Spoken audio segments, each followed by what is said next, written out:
So the rumor currently is that the games Hi-Fi Rush and Pentiment are going to be coming to PlayStation and Nintendo, and Sea of Thieves will be coming later.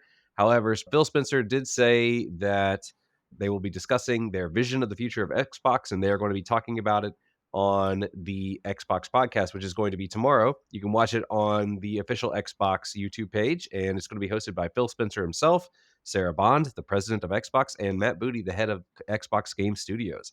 So if you'd like to see what's going to be happening in Xbox coming up and where they are going to be taking it, check it out. It'll be at 12 p.m. Pacific time, 3 p.m. Eastern time on February 15th, 2024.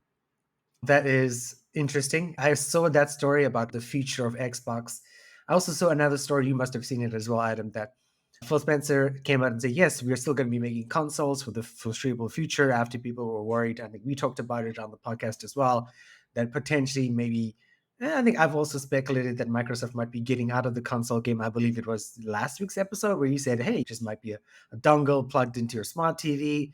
And lots of people have seen the future about that. Google tried with Google Stadia or Stadia, however you want to pronounce it, and that didn't do too well. We've had NVIDIA Shield as well.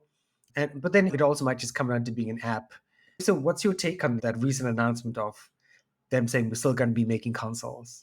It makes sense, I guess, if they're going to be sticking into it. Definitely good for competition to have another console in there, and especially something with the Nintendo doesn't seem like they really want to compete with what was it they say the Switch 2 is going to be around PlayStation 4's abilities in terms of specs or whatever.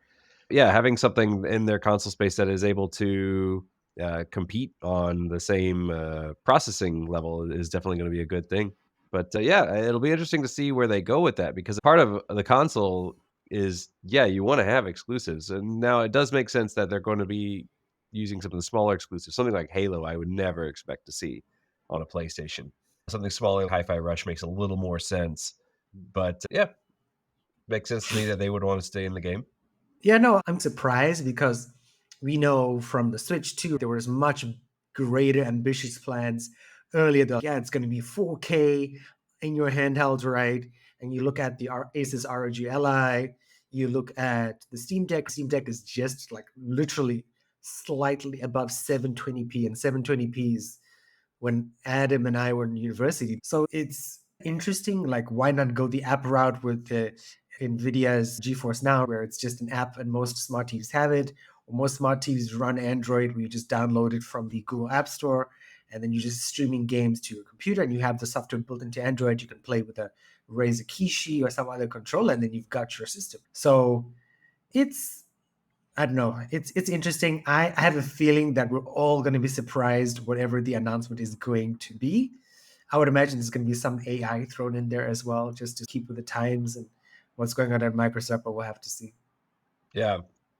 Yeah, and even if they didn't do consoles, I'm sure they would still make controllers and stuff because a lot of Steam games and stuff, the default is the Xbox controller because it's Windows. Even if they jumped out of consoles specifically, I'm sure they'd still make peripherals and whatnot for systems.